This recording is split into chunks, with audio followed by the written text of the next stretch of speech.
창세기 4장 1절부터 5절까지 다 같이 합독하겠습니다. 시작.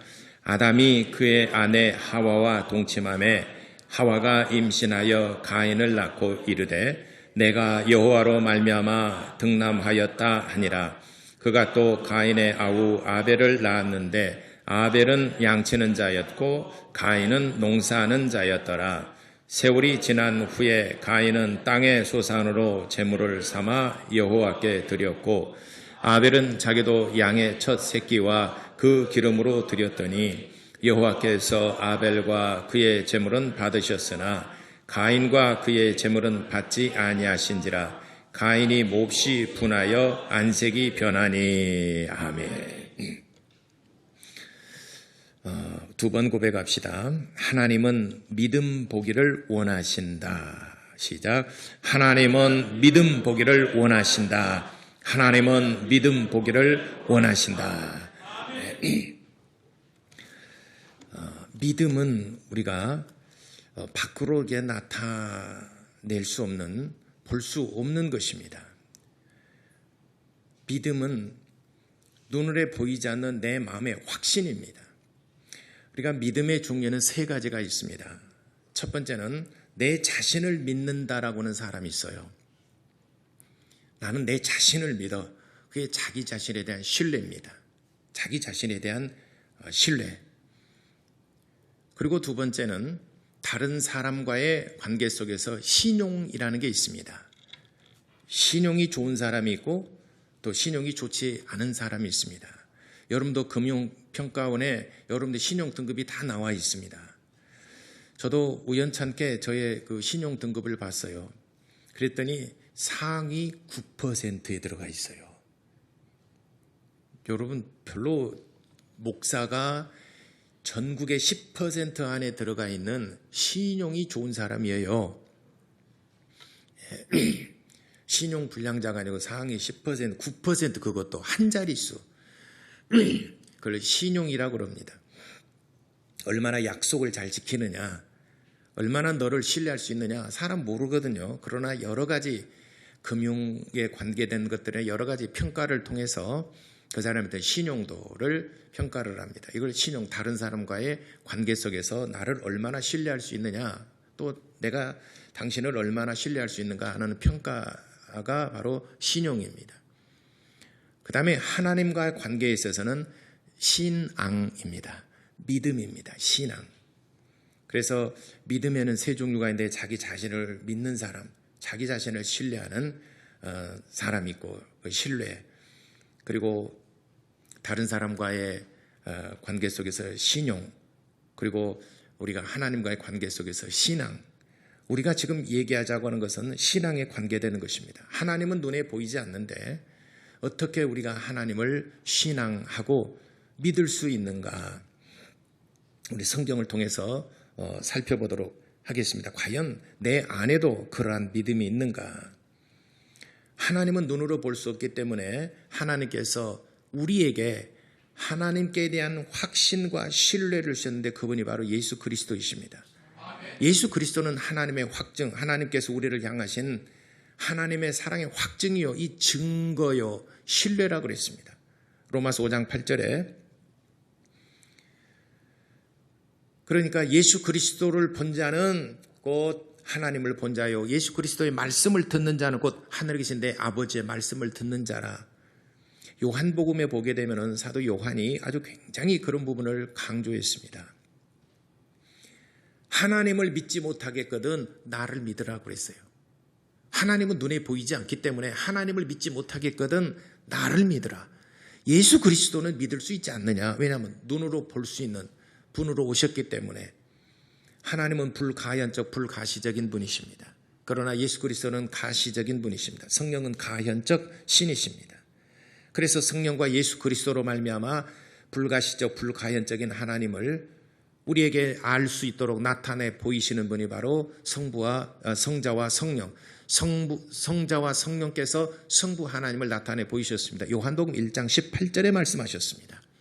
본래 하나님을 본 사람이 없으되 아버지 품 안에서 독생하신 하나님이 나타내셨느니라. 주체가 누구냐? 볼 수 없는 하나님, 본래 하나님 볼 수 없는데 볼 수 없는 하나님을 나타내 보이시는 분이 아버지 품 안에서 독생하신 하나님이 볼 수 없는 하나님을 나타내 보이셨다라고 요한복음 1장 18절에 말씀하셨습니다. 혹자들은 그렇게 말합니다. 하나님 보여주면 믿겠노라고. 그러면 우리는 조금 똑같은 말을 바꿔서 증명하는 데는 연역적인 방법, 귀납적인 방법이 있어요. 그 방법을 조금 바꿔서 하나님을 믿지 못하겠거든 나를 믿으라. 나를 본 자는 하나님을 본 자, 내 말을 믿는 자는 곧 하늘에 계신 내 아버지의 말씀을 믿는 자이라. 내가 말하는 것이나 행하는 것은 내 자의로 행하는 것이 아니라 아버지께서 내게 하라고 하신 것을 내가 하는 것이라. 그래서 삼위일체란 말이 성립이 되는 것입니다. 그래서 예수 그리스도께서 이 땅에 오셨다라고 하는 역사적인 증거는 교회사도 기록되어 있지만 세속사에도 기록되어 있습니다. 왜 세속사에도 기록되어 있고 왜 역사에도 기독교사에도 기록되어 있고 왜 세속사에도 동시에 다 기록된 바로 그 시대 갈라디아서 4장 4절을 바로 그때 맞춰서 오셨는가 하는 것에 대해서는 저번에 제가 설교 시간 때 말씀을 드렸기 때문에 우선 그냥 넘어가기라고. 어쨌든 기독교사에도 기록되어 있지만 세속사에도 기록이 되어 있습니다. 왜 세속사에 기록되어 있냐? 중요한 사항입니다. 기독교사에만 기록되어 있다면 너희들 문제고 너희들이 조작하고 너희들이 만든 경전이지 않느냐라고 할 수가 있어요. 그러나 이를 부인하지 못하게 세속사에도 분명히 기록되어 있습니다.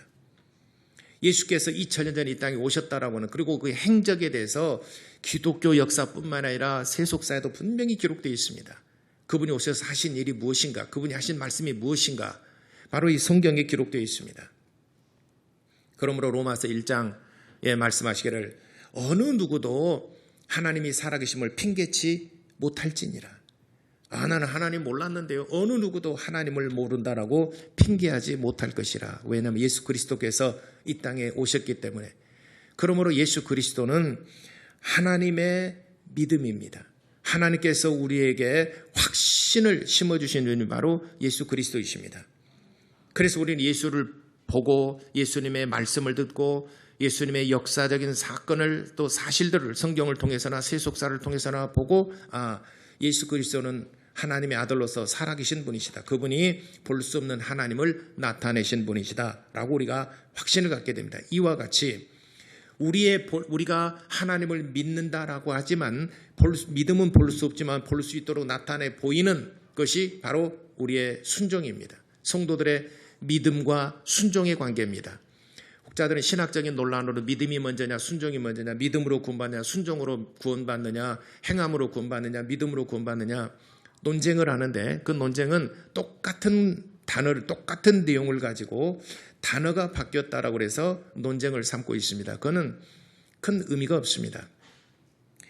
밥을 먹는 것이 먼저냐 배부른 것이 먼저냐, 밥을 먹으면 당연히 배부른 건 따라오는 것입니다. 그러듯이 우리가 믿음이 있으면 당연히 순종이 따르는 것입니다. 그래서 하나님께서는 너희 안에 정말 믿음이 있느냐, 그 믿음을 내게 보이라. 야고보서 2장에 말씀하셨습니다. 야고보서 사도 야고보는 내 믿음이 정말 있느냐, 그러면 내게 보이라. 나는 내 믿음 보기를 원한다 하면서 예를 들어서 아브라함의 얘기를 합니다. 아브라함이 하나님을 경외하고 하나님을 믿었습니다. 그래서 75세 때 갈대아 우르를 떠나서 하나님이 지시한 땅으로 갔습니다. 이 갈대아 우르를 떠났다. 언젠가 제가 한번 설교 한번 하겠습니다. 갈대아 우르에 대해서 그 배경을 알게 되면은 아브라함이 어떤 결단을 가지고 자기 본토와 친척 아비 집을 떠났는가, 그 상황 배경을 모르면은 별 큰 감동이 없습니다. 갈대아 지역에 우르라는 곳이 어떤 곳이었는가, 그리고 그 조상이 아브라함의 조상 데라와 그 조상이 어떤 일을 했으며 그 사람이 어떤 삶을 살고 있었는가, 바로 그런 삶 속에서 너의 본토와 친척과 아버지의 집을 떠나 내가 지시할 땅으로 가라 할 때 아브라함은 순종을 했습니다. 그리고 하나님께서 아브라함의 일생을 그때부터 인도하기 시작합니다. 그때가 75세였습니다. 그리고 아브라함은 하나님을 경외하고 하나님 말씀을 순종합니다. 그럼에도 불구하고 하나님께서는 그의 믿음 보기를 원하셨습니다. 그래서 한 번은 하나님이 시험하십니다. 내가 지시할 땅으로 가서 네가 100세 때 얻은 독자 이삭을 번제물로 드리라. 아브라함은 순종을 했습니다. 이것 때문에 시험 들어서 교회 안 나온 사람도 있어요. 어찌 하나님이 100세 아들을 줬다가 또 죽이라고 하는가. 하나님은 너무하신 하나님이시잖아요. 너무 잔인하지 않아요. 어떻게 아들을 번제물로 드리라라고 하느냐. 양이나 자기 소산물을 드리라고 하는 것은 이해가 되는데 아들을 독자 아니라도 예를 들어서 내게 10명의 아들이 있다 하더라도 그 중에 한 명을 하나님 앞에 드린다 하더라도 그거 10개 중에 하나니까 쉽게 여러분 드려지겠습니까? 그래서 이것 때문에 시험 들어서 교회 안 다니면 저한테 직접 제가 딱 한 번 들은 일이 있습니다. 하나님은 너무하신 분이시다. 그래서 나는 교회 안 다닌다고. 안 다니는 이유가 몇 가지인 줄 아십니까? 여러분 교회 안 다니는 이유가 몇 가지인 줄 아세요? 여러분 생각하고 있는 것만큼 곱하기 100 하면은 교회 안 다니는 이유가 나옵니다. 모든 일에는 다 이유가 있습니다. 안 되는 이유가 있어요. 금메달 못 따는 이유가 있고 대통령 안 되는 이유가 있고 목회를 못하는 이유가 있고 공부를 못하는 이유가 있고 다 있어요. 이유가 한 가지만 있는 게 아니라 여러분이 생각하는 것에 곱하기 100이 있어요. 예. 그럼 그런 것들을 다 해소하게 되면 그럼 잘하느냐? 그래도 안 돼요. 예. 어쨌든 교회 안 다니는 이유 중에 하나가 아브라함이 독자 이삭을 요구했다는 거죠. 어쨌든 아브라함은 순종을 했습니다. 하나님께서 말리셨어요. 번제물로 드리려고 3일길을 걸어갔습니다. 그리고 모리아산에서 번제단을 쌓고 번제물로 드리려고 할 때에 하나님께서 됐어. 아브라함아 그만해라. 이제야 네가 나를 정말 경외하는 줄을 내가 알았노라. 내 독자 아들보다도 나를 더 경외하는 줄을 내가 알았노라 하고 독자 이삭을 살리고 번제물로서 이 양을 대신해서 드려서 그곳 이름을 여호와 이레라 하였더라라고 그랬습니다. 이처럼 하나님께서는 마음에 담고 있는 믿음을 보기를 원하신다. 내게 보이라. 너의 믿음을 내게 보이라. 그래서 야고보서에는 늘 그렇게 말씀하시는데 믿음이 행함과 함께 일하고 행함으로 믿음이 온전케 되느니라. 영혼 없는 믿음이 영혼 없는 몸이 죽은 것 같이 행함이 없는 믿음은 죽은 것이니라. 야고보서 2장 17절과 26절에 말씀하셨습니다. 그래서 하나님께서는 독자 이삭을 드리는 아브라함을 향하여 이제 야고보서 2장 23절에 아브라함의 그 행위를 하나님은 의롭게 여기셨다라고 그랬습니다. 그래서 믿음과 순종의 관계는 동일한 것입니다. 우리가 오늘 이 성경에 보니까 가인과 아벨의 제사에 대해서 나옵니다. 아담과 하와가 이제 그 아이를 낳았는데 첫 아들이 가인입니다. 둘째 아들이 아벨입니다. 2절에 이름과 같이 가인은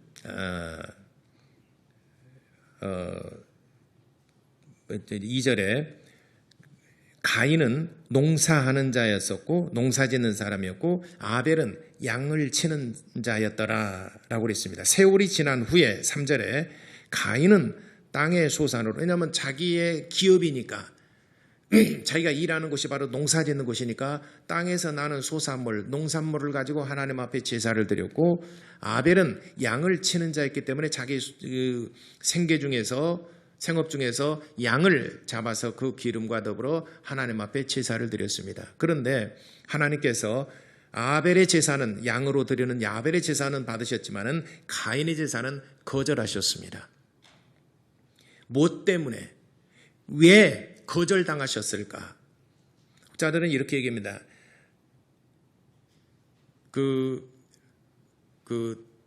땅의 소산물, 말하자면은 이런 보리나 밀이나 뭐 이런 것들로 제사를 드렸기 때문에 거절하셨고, 양으로 드렸기 때문에, 짐승을 잡아 양으로 제사를 드렸기 때문에 하나님께서 받으셨다라고 말하는데, 그렇게 볼 수 있는 성경의 근거가 아무 데도 없어요.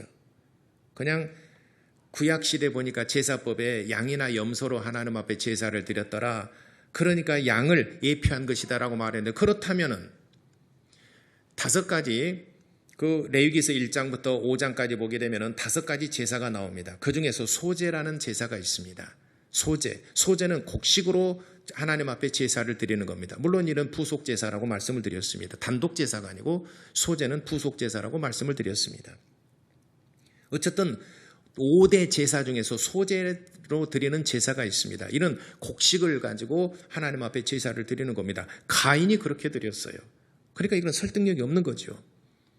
곡식으로 드렸던 아니면 양을 잡아 드렸던 간에 하나님께서 양을 잡았기 때문에 받으셨고 곡식을 드렸기 때문에 안 받으셨다. 그러면은 소제도 하나님 안 받으셔야 되잖아요. 그러나 소제는 항상 부속 제사로서 따라다니는 아주 중요한 제사입니다. 곡식을 드린다는 이 제사 굉장히 중요한 제사입니다.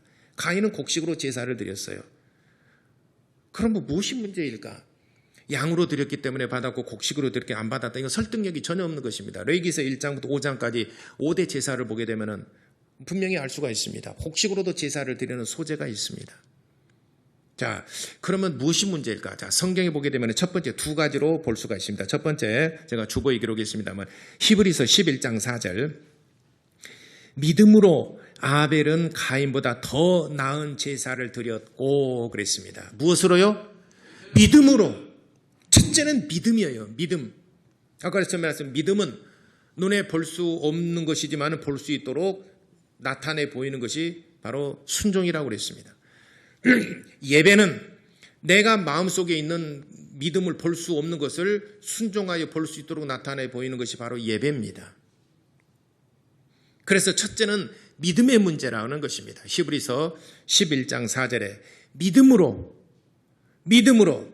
아벨은 가인보다 더 나은 제사를 드렸다 라고 성경에 믿음의 문제에 대해서 첫 번째 얘기하고 있습니다. 자, 두 번째는 요한일서 3장 12절에 그 주보에 보면 중간 부분에 나와 있습니다. 두 번째는 가인의 행위는 악하고 아벨의 행위는 의로웠다. 가인은 악한 자에게 속하여 그 아우를 죽였느니라 라고 그랬습니다. 우리는 그래서 가인과 같이 하지 말라. 무슨 문제를 들고 얘기합니까? 행위 문제에 대해서 얘기하고 있습니다. 보세요. 자기의 가인의 행위는 악하고 그의 아우 아벨의 행위는 의로움이라. 뭐가요? 행위에 대한 얘기를 합니다. 자, 그러면은 성경을 다 뒤져봐도 가인과 아벨의 제사를 하나님이 받으시고 받지 않으신 이유에 대해서 제가 찾아보기는 2가지를 발견을 했습니다. 첫 번째는 믿음에 관한 문제, 두 번째는 행위에 관한 문제입니다. 그럼 믿음과 행위는 어떤 관계가 있을까? 믿음은 볼 수 없는 것이지만 행위는 눈으로 볼 수 있는 것입니다. 여러분 안에 있는 믿음은 눈으로 볼 수 없지만 예배자의 행위는 눈으로 볼 수 있는 것입니다. 얼만큼 어떻게 예배를 준비하고 어떻게 예배를 드리냐, 어떻게 하는 것은 바로 행위의 문제를 얘기하는 것입니다. 그러면 예배나 참석했으니까 참석을 하되 어떻게 참석을 했느냐, 무엇을 가지고 무슨 마음으로 참석을 했느냐, 여러분들의 볼 수 없는 믿음을 볼 수 있도록 나타내 보이는 것이 여러분들 예배의 행위입니다. 예배 안에는 말씀이 있어요. 기도가 있습니다. 찬송이 있습니다. 헌금이 있습니다. 축복기도가 있습니다. 이 5가지 요소가 있습니다. 이를 위해서 여러분들이 정말 마음이 있는 사람은 이걸 준비를 합니다. 마음이 없는 사람은 끌려오기는 오되 의무감 때문에 오기는 오되 준비하지 않는 사람, 이 사람은 하나님께 내 믿음을 나타내 보이지 않는 것입니다. 그렇게 해서 가인의 예배는 하나님이 거절하시고 아벨의 예배를 하나님이 받으셨습니다. 그렇다면 우리가 아벨은 죽었어요. 아벨은 하나님께서 기뻐 받으시는 예배를 드렸는데 아벨이 죽였어요. 예배가 끊겨졌습니다. 아벨의 자손들이 계속해서 예배를 배우고 후손들이 예배를 드려야 되는데 예배가 끊겨져 버렸습니다. 가인이 예배를 드렸겠습니까? 마음이 분하여 이제 내 쫓김을 받았지 않습니까? 가인이 어떤 사람, 그 가인의 자손은 무엇을 했을까? 지금까지는 저도 설교를 한 번도 안 했지만 많은 사람들이 가인의 후손에 대해서 어떻게 살았을까? 그들이 이룬 일이 뭘까에 대해서는 거의 사실은 얘기를 안 하고 있습니다. 왜냐하면 관심 받기 일이기 때문에. 우리는 믿음의 자손, 믿음에 관해서만 얘기했지 믿음을 버린 가인의 후손들은 어떻게 되었을까? 믿음을 보인 그 후손들도 사실 성경에도 많이 기록이 없지만 잠깐 그 가인의 후손에 대해서 기록한 걸 보게 되면 이렇게 기록하고 있습니다. 자, 16절 창세기 4장 16절에 보니까 가인이 여호와 앞을 떠나서 하나님을 떠났다라고 그랬습니다. 하나님을 떠난 가인의 후손은 어떤 삶을 살았을까? 오늘 제가 그 믿음의 예배자, 오늘은 제목이 믿음의 예배자인데 믿음의 예배자 그리고 하나님 앞을 떠난 가인의 후손들은 무엇을 했을까 비교해서 제가 오늘 말씀을 드리겠습니다. 그래서 여러분들이 무엇을 선택할 것인가는 여러분들의 몫이에요. 무엇을 나는 가인처럼 살 것인가 아니면은 아벨은 죽었지만은 하나님이 또 세우신 예배자의 삶을 살 것인가 하는 것을 여러분들 말씀을 드리려고 하는 것입니다. 자, 4장 16절에 가인이 여호와 앞을 떠나서 하나님을 일단 떠났습니다. 에덴 동쪽 놋 땅에 거주하였습니다. 에덴 동산 놋 땅에 거주하여 아내와 동침함에 그가 임신하여 에녹을 낳은지라. 가인이 에녹을 낳았어요. 그리고 가인이 성을 쌓고 그의 이름을 그의 아들의 이름을 따라서 에녹이라 하였더라라고 그랬습니다. 그래서 가인은 성을 쌓고 또 한 그 문명 도시를 이룬 최초의 사람 바로 가인입니다.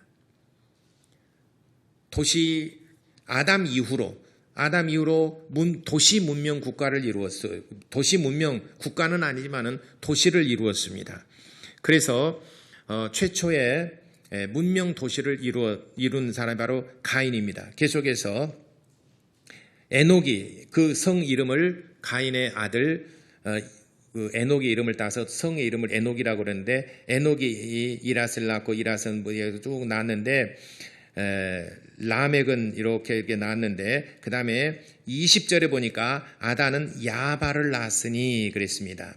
야발을 낳았으니 그는 장막에 거주하며 가축을 치는 자의 조상이 되었고 그랬습니다. 야발은 가축을 치는 자의 조상이 되어서 최초의 목축업을 시작하는 사람이 되었습니다. 그전에는 사냥을 했거든요.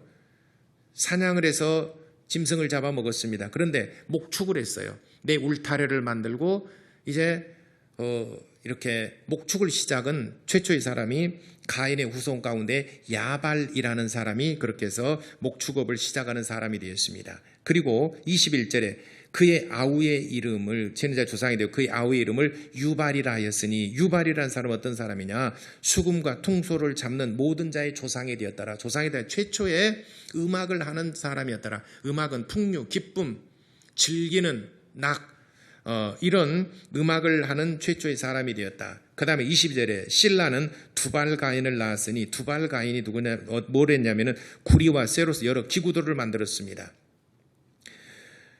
구리와 쇠로서 여러 기구를 만들었다는 이제는 정복하는 거죠. 이제 더 그전에는 뭐 구리와 쇠 이전에 우리도 보면은 구석기 시대, 그 다음에 중석기 시대, 신석기 시대, 그 다음에 또 뭐 석기 시대를 지나서 그 다음에 이제 청동기 시대로 오고 철기 시대로 오면서 쇠를 가공하게 되고 만들어서 무기를 만들게 되고 이런 시대가 있죠. 그러나 그 시대, 그 전의 시대는 나무나 돌로서 돌도끼를 만들고 뭐 여러분 다 이런 것들을 알지 않습니까? 그러니까 더 좋은 무기, 더 강력한 화력을 가진 무기를 가지고서는 타 민족, 이웃 민족을 지배할 수 있는 할 수 있는 힘이 생깁니다. 그 사람이 두발가인이라는 사람이 그렇게 만들었어요. 그러니까 가인의 후손은 음악, 목축업, 이제는 안정적이죠. 항상 사냥을 해야 된다는 것은 불안정하죠. 직업이, 일이. 그러나 목축업을 한다는 것은 이제는 안정적인 산업을 갖게 됐다.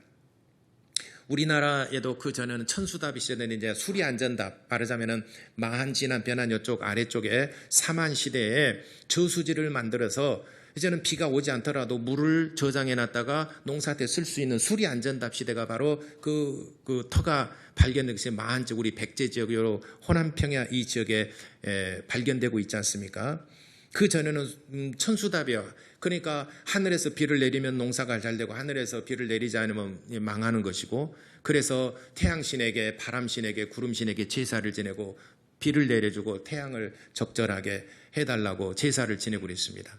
그러나 이제는 그런 천수답에서 수리안전답으로 이제 저수지를 만들어 물을 저장을 해서 이제 언제든지 물을 끌어다 쓸 수 있는 안정된 산업을 농사를 짓게 된 것과 같이 사냥을 하면서 이렇게 그 생계를 이어나갈 때는 항상 불안정하지 않습니까? 특히 겨울 같은 데는 또 불안정하지 않습니까? 그런데 목축업을 함으로 인해서 이제 안정된 어떤 그 생업을 유지할 수 있게 되었고, 그리고 강력한 또 무기를 만들고, 그리고 그러니까 즐거움과 기쁨과 음악을 하게 되고, 이 음악이라는 게 그 좀 여유가 있고 마음에 또 경제적인 시간의 여유가 있어야 음악도 이게 들리는 것이지, 먹고 살게 죽겠는데 지금 그 음악하고 지금 하는 사람 하겠습니까? 안 되지 않습니까? 예. 그래서 결론적으로 가인의 후손들은 하나님을 예배하는 대신에, 하나님 앞을 떠났으니까 하나님을 예배하는 대신에 인류의 문명을 발전시키고 역사에 많은 업적을 남겼다라고는 긍정적인 평가를 할 수 있습니다. 세속적으로 본다면은. 그러니까 하나님을 떠나서 많은 것을 이루었어요. 안정된 사회를 이루었고 강력한 사회 국가를 이루었습니다. 그러나 하나님을 떠났다라고 그랬습니다. 그것이 가인의 후손이 남긴 것입니다.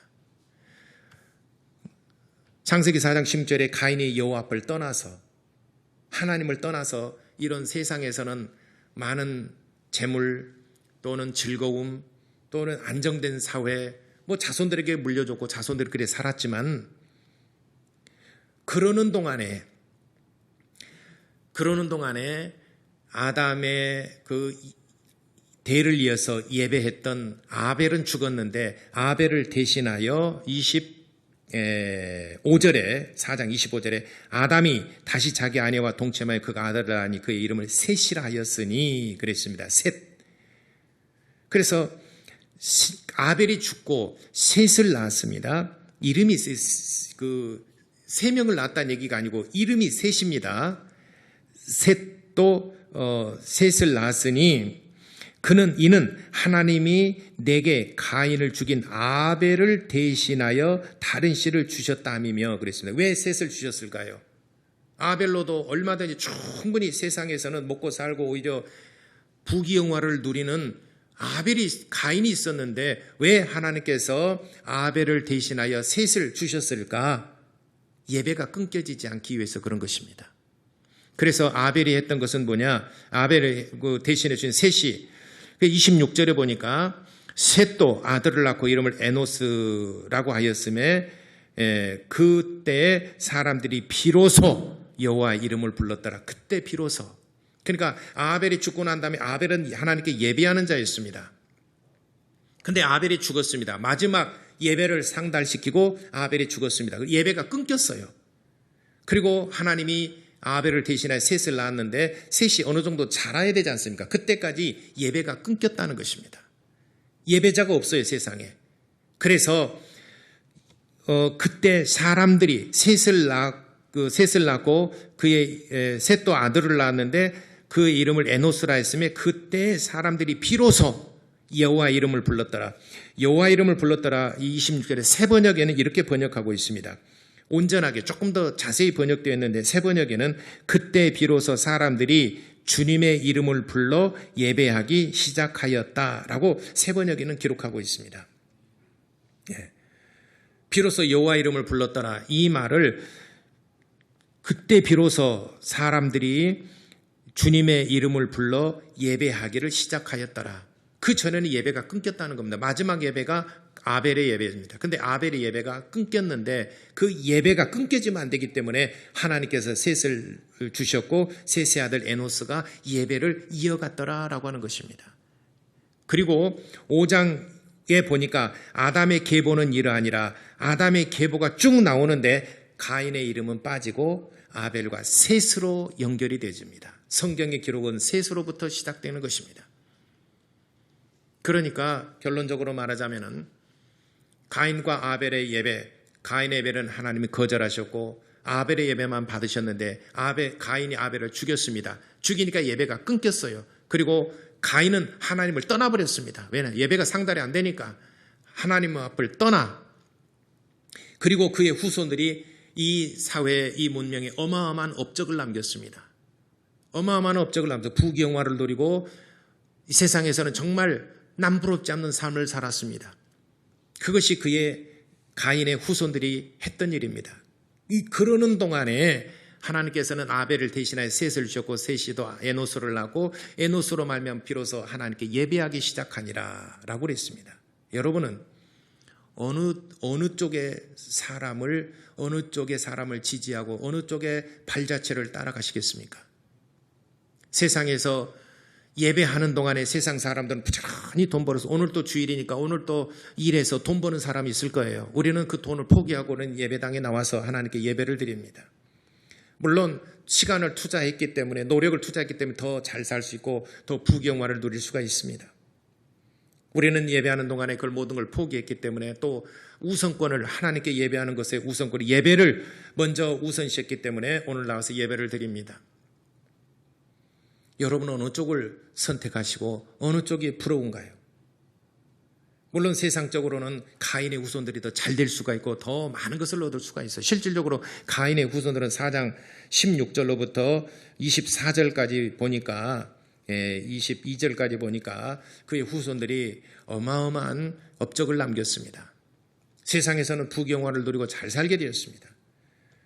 그런 동안에 예배자들은 어찌 보면은 많은 고통을 당하고 많은 정말 힘들게 살아갑니다. 그러나 5장에 보니까 하나님의 역사는 예배자들을 통해서 믿음의 예배자들을 통해서 그 계보를 이어가고 있고 그 후손 가운데 하나님의 아들 독생하신 아들 예수 그리스도를 보내주셨더라. 그로 말미암아 세상을 구원하시고 인류의 소망이 되셨다라는 것을 우리가 성경의 역사를 통해서 볼 수 있습니다. 그러므로 우리는 세상에 아무리 부귀영화를 누리고 잘되고 또 많은 것을 누린 가인이 있다 하더라도 우리는 정말 예배하는 아벨과 셋과 에노스의 길을 따라서 믿음의 예배자가 되시기를 예수 이름으로 축원합니다. 기도하겠습니다. 이 시간에 우리 기도하실 때 하나님을 떠난 자들은 인류의 문명을 남겼지만은 예배자들은 이 땅에서 하나님의 나라를 이어갔습니다. 우리 모든 성도들이 정말 예배자가 될 수 있도록 믿음으로 예배하는 예배자가 그래서 하나님의 생명책에 기록되어지는 그런 복을 누리는 성도가 되도록 여러분 가족, 여러분 자녀, 자손들이 하나님의 생명책에 기록되어지는 은혜를 누리는 그런 믿음의 예배자가 될 수 있도록 다 같이 기도하시겠습니다.